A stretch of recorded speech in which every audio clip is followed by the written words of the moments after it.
When's the parade coming, G. Bush? Have they asked you to be the Grand Marshal? I was Euro stepping in my house. My wife was like, "Are you having a seizure?" I'm like, "No, I'm happy." Maybe this time they'll put the gates up to keep the fans out of the parade route. Man, the 1.1 million they're going to show up. I mean, it's a little embarrassing to call it a championship. They played 6 games. Yeah, it's more like a it's more like a shootout. Back in high school, we used to go to Bowling Green. Yeah. Kudos to Warren Legary and the NBA for turning a nothing burger into It's that. impressive. It's the NFL draft. It's the NBA's version of the NFL draft. Yeah. It's a nothing that they turn into this extravagant event because And people this is be a nothing. showing up. And how many? They said over 100. They had over 100,000 people. I mean, it's Vegas. That's crazy. It's Vegas. Yeah. Because like Orlando does the summer league, you don't ever hear anything about Nothing. it. Utah does the summer league, you don't ever hear anything about it. It's always the Vegas one because it's Vegas. Right. Yeah. And then I love they got the huge basketball. They made it an event.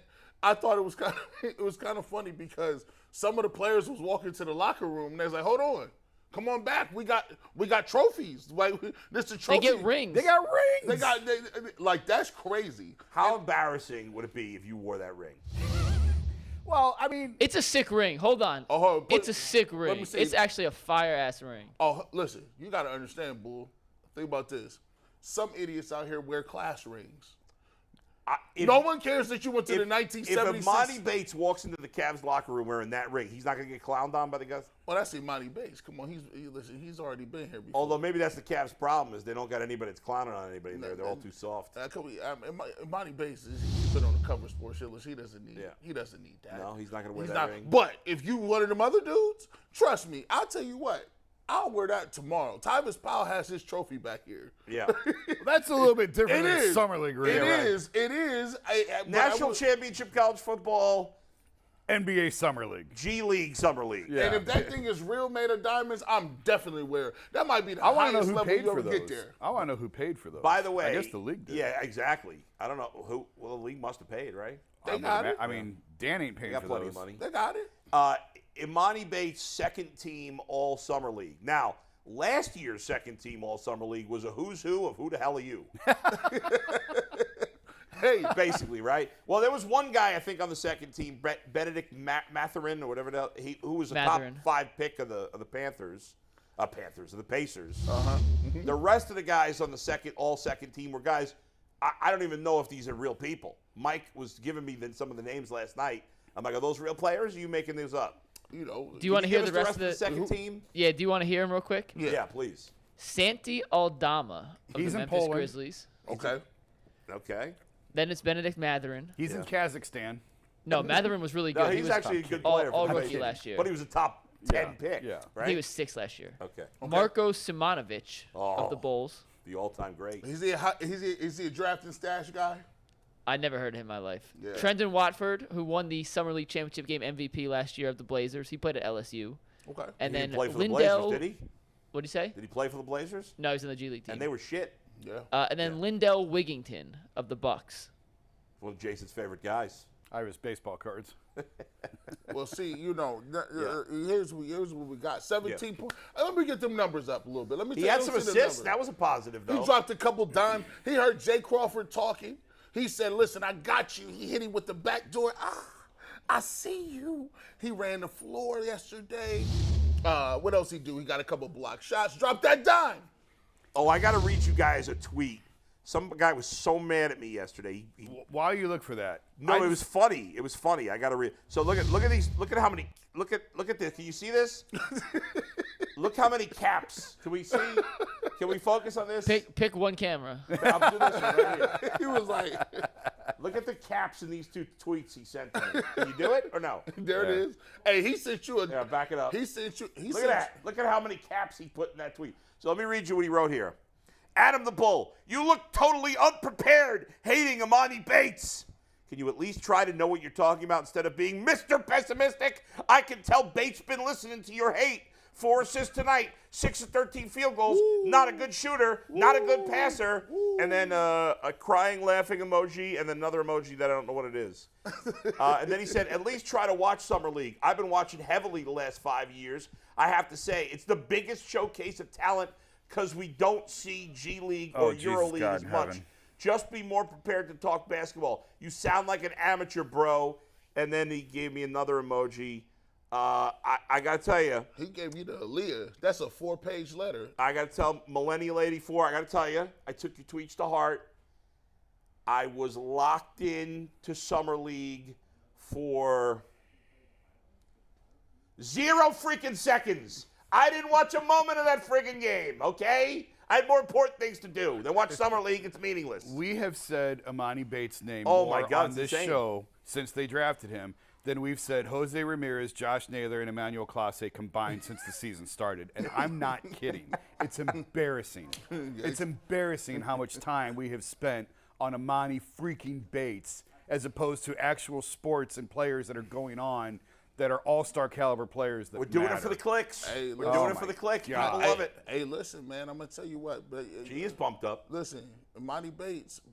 Sometimes you Ding! There it is. Put it up there to count. Every time, hey guys, every time Emoni Bates' name is mentioned on the show, drink. Everyone will be hammered by 12:15. Hey, I tell you what, man. The guy, he got better over 6 games, and you know the good thing about it is, I like to see competition, right? I'm a competitor, right? The great thing about sports and why we get involved with sports is this. It don't matter what your religion is. It don't matter who you believe in. It don't matter what your money look like. It matters none. You can't buy your way into a win. You can't sell your way into a win. And anytime I line something up, I want to win. I don't care if we playing tiddlywinks. It's the reason why on the Ultimate Cleveland Sports Show, we be up here going hard with white erase boards and McNuggets right. crazy games. So you know I'm a competitor. So what I want to see is I like competition. And I like to see young people coming out here taking advantage of spots. Hey, we watch UFC all the time. What's the little UFC cage match where they had their little teams together? They get them together, they fight each other. They don't be on UFC card 97. They be in the trenches. See, I like watching people in the trenches because guess what? Now I get to say, okay, well, I see that guy. Let me see what he's talking about. Emoni Bates, they say, you know, what are you going to do after the championship? He said, man, I'm going to get on that bird and I'm going to go back to Florida and I'm going to keep working. I love that because that means he ain't satisfied with that. He said, y'all said it was Summer League. I get it with Summer League, hey, but I'm sharpening my tool. I'm ready out here to come to play. I'm looking forward to training camp. And by the way, I will say this. I will say this. I like the fact that all his coaches was out there. I like the fact that JB and everybody was out there. I like the fact that their teammates was out there. Because here's the thing. If it wasn't worth nothing, none of his team would have been there. I like the fact that the Cavs organization was all there. Now, they may not have been there the whole time, but it says something to be on the bench and looking around like, okay, well, I'm going to come out here and support and do the small things. Like we say, if we're going to ask Myles Garrett to show up at training camp, and that count, well, I believe these games right here, it's the small things. It's leadership. It's getting better. And that's what sports is about. How does Myles Garrett and the actually practicing in the Browns, the actual Browns players actually practicing on the field, have anything to do with a bunch of minor leaguers running up and down the floor? Because that's not a game. Myles Garrett is in shape. OTAs is OTAs. And it's not mandatory. It was not mandatory. So, hey, look. At the end of the day, that's just practice. I mean, listen, I'd rather them there than not be there. Yes, same principle with the Cavs. Yes, but okay. I will say that, but so hold on. I'm gonna get to the so Jason, I'm gonna ask you, what you think of this play? What you think of his play, Emoni Bates, man? What you think? I mean, he played well. It's great. You'd rather a guy play well than not play well. But when you're going against the standard of the competition he's going against, it's not a fair comparable to what he's actually going to do. And again, I've said this a million times. It's making 1,000,001. I'm not saying Emoni Bates is never going to be an NBA player. I'm saying if you're counting on him to help this team this year, you're going to be disappointed. We have a percentage of our fan base, like this guy who tweeted at me, that it doesn't matter how many times we say, yeah, maybe he's going to be a player someday. Who knows? No, I'm talking about. No, I'm saying you're a hater and that's it. No, that's fine. What I'm saying is, I think he sees the floor, the court earlier than 3 years down the line. I think he sees the court this year. Would you? Is that a long shot? I don't know. I mean, listen, it sees the court. Okay, there's 82 games. There's going to be injuries. Is he going to play 3 or 4 minutes in a game at the end of a game?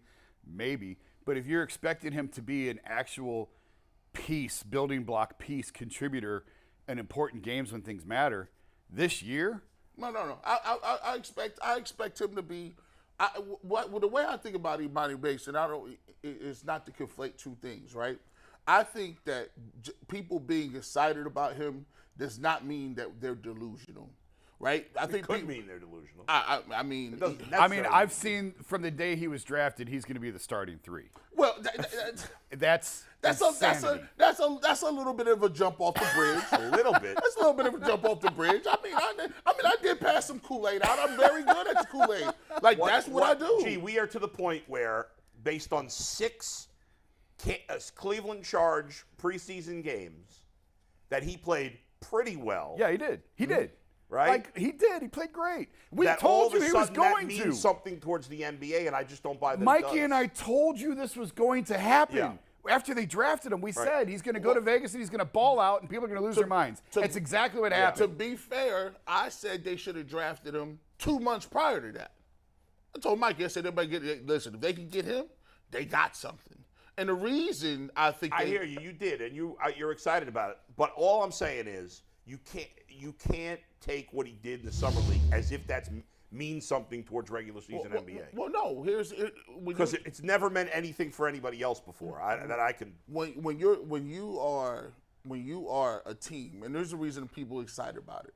The Cavs, you had J.D. Osman, you had Lamar Stevens. When you're a natural human being and you're like, okay, well, the kid's 19. That's why we love draft picks.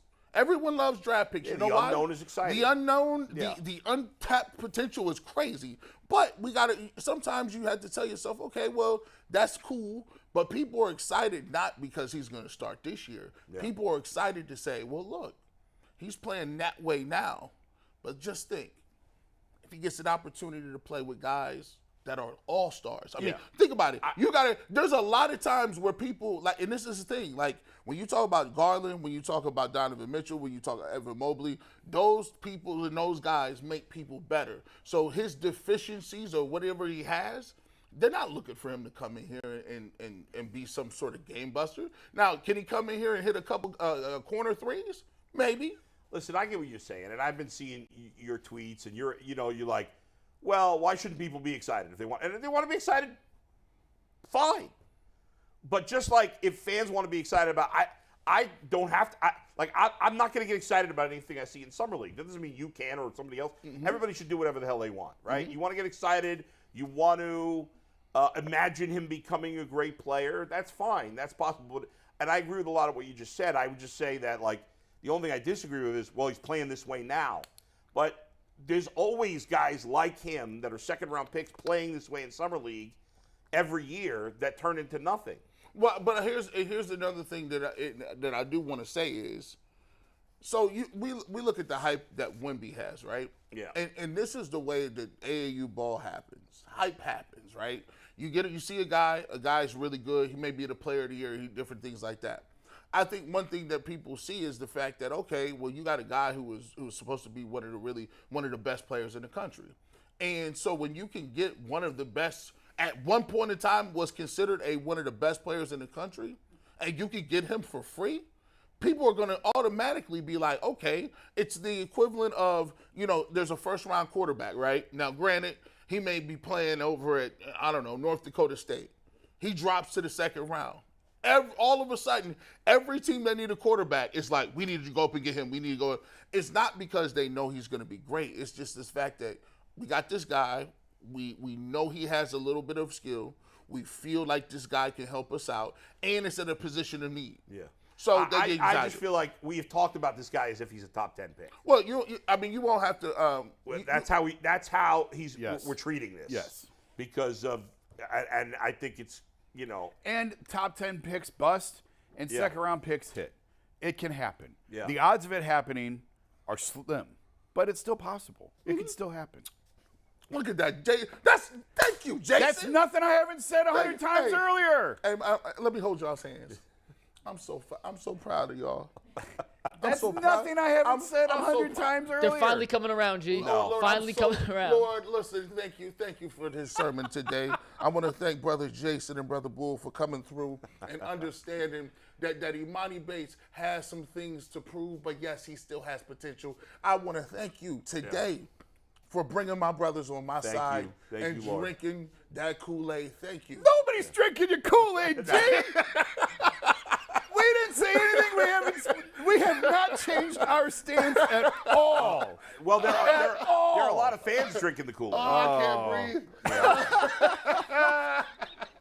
All right, let's get to some football. Should we get Wait, hold on. We got two more things we got to address here on the Summer League.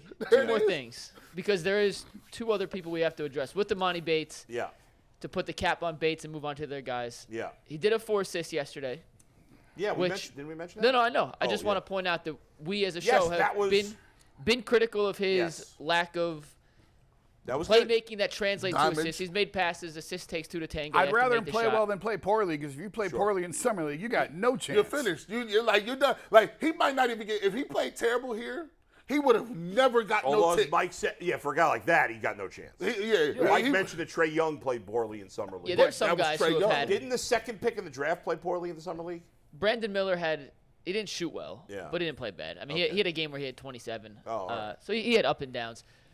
Two other guys we got to mention real quick. Sam Merrill broke the Summer League record for most threes made in a single Summer League, and he sat out a game. So in 5 games, he made 25 threes. That's the most since 2017. His shooting ability, shooting translates. Whether or not he's big enough to contribute on the NBA level remains to be determined, but he certainly has a sniper. And Isaiah Mobley, and G and Jason and Bull, I want your guys' take on Mobley. He was the Summer League game championship MVP, put up a double-double, had 28 points. He wasn't named to either Summer League team, whatever, who really cares? But my question is, from what you saw from Isaiah Mobley, do you think he's got a chance to actually be a contributor on the Cavs this upcoming season? I will tell you, when they drafted him, I talked to some people, like, going back, or not when they signed him. When they first signed him, the feeling around the league was he's not an actual NBA player. They're doing this for Evan. Like, he's a favorite of Evan. He's not actually a prospect. That was the T-Mobile friends and family plan. Now, again, can a guy with an opportunity work into something? Sure, but I'm just telling you. Yeah, that was why they did it. I was my cousin texted me. He said, "Now listen, everybody." Now he's like, "Hey, don't you go on that show pumping up Isaiah Mobley? That is Drew Gooden's JV. Drew Gooden." I said, "He's not Drew Gooden had a couple good years, a couple coffees here, right?" You know what I like about Isaiah Mobley is the fact that Drew Gooden was a pretty good player. He was a good player. Drew Gooden had a couple nice years. I like the fact that Isaiah Mobley has the right idea. That playbook that they gave Isaiah Mobley is the same playbook we want Evan Mobley to have. Like, they run offense through him. He gets the ball. He's at the high post. He brings the ball up court. They let him shoot threes. He's aggressive. His offensive game may not be to the highest level where we want Evan Mobley to go, but when somebody say, I like the idea. Yeah. I like the idea of what they're doing. And guess what? I thought he read his matchups good. When when they switched on the pick and roll, the big would pop out. He would have a small guy on him, and he went to work. I like the way he's more vocal. I think he could be a piece if he just keeps working on his game. I gotta say, I'm disturbed. I continue to be disturbed by the hashtag Let Him Know. I think it's a stupid hashtag. The only one dumber than that was that idiotic Hardland. Remember the Browns did that for 8 seconds? Oh, no, I remember that one of the dopes from the Browns marketing office talking to Dustin and I, and they said, we got a new I remember them telling us off the air, we got this new slogan, Hardland, and I was like, oh my God. Yeah, like that. That's Wait, awful. is that real? That is. Yeah, I think it was the playoff Heartland. Yeah, but it was really stupid. But it was, and nobody's gonna jump on. Yeah, that. like that. Let Him Know is really terrible. They've been using that for a while. It's terrible. I don't even know what that means. Gotta let them know. Gotta let them know we're here. Gotta let them know we're back. We'll let them know. What is the Guardians one again? We can't hit. They did last night. Hey, but listen, but that Merrill kid, I don't care what you say. I don't care if you got to hide him like Joe Harris or something. Hide him in the 2-3 zone. That kid can shoot. That Jason, translates. you got a place for him on the roster, back into the roster? I said a week or two ago, I would believe in Sam Merrill contributing to this team before Emoni this year because Merrill's 27 years old. He's been in the league for 3-4 years. Yeah. Like, that's how these guys get there. Max Strus is another example. A guy who's been in the league 3-4 years. Right. You sort of get your legs about you. You sort of figure it out. I'm not saying Sam Merrill's going to be a star on this team, but could he come in and give him a couple minutes here and there? Maybe. Yeah, maybe, because he can shoot it. And that's what they need is shooting. 45% from the arc. Like, granted, it's 6 games. Right. But it's not like he was not the number 1 pick in the Summer League, by the way, or in the G League. And I think he was one of the top leading scorers there. I mean, when he comes off, he can shoot it off the dribble. He can shoot it off a screen. I like him. How much has he actually played in the NBA? Very little. He's played 36 total games in the NBA. He started 2 games in his career. They were the 81st and 82nd games for the Bucks when they'd already clinched the first overall seed 3 years ago. And what's his 3-point percentage in the NBA? He hasn't taken many, but it's pretty high. Okay. Give me 1 second. I'll get the actual He's a good number. shooter. He's a legit good shooter. As Jason has said, shooting. That's right. Shooting. And that's why maybe the guy can shoot. Maybe, but again, he's been around. He's not going to play significant minutes. Probably not. No. For his career in the NBA, he's a 38% 3-point shooter. At how many threes has he actually taken? Do you have it? He has attempted 88 career threes. He's 33 for 88 in his NBA career. And so as we round out the core 4, we'll talk about Porter Jr. Oh yeah. Porter Jr. or we could call him the poor 4. That's the poor 4. Core 4. The poor 4. The poor 4. It's like the Injustice League. Now, I'll tell you what, I like his game, bro. He was smooth last game. He was smooth the game before, 20-something points. I like what he. Only reason if he now, mind you, if he did not tear his ACLs, he's drafted. He would have got drafted. So right. His 3-point percentage doesn't look good right there. Oh, yeah, that's about it. But I like the way he runs the offense. He gets people involved. I think he makes some nice passes. I think he might be the next Fred VanVleet. Hey, undrafted. Terrible 3-point Out of shooter. Wichita State. Out of Wichita State. Just got a max deal. Look at Bull. Who says Bull don't know nothing about no basketball? Me.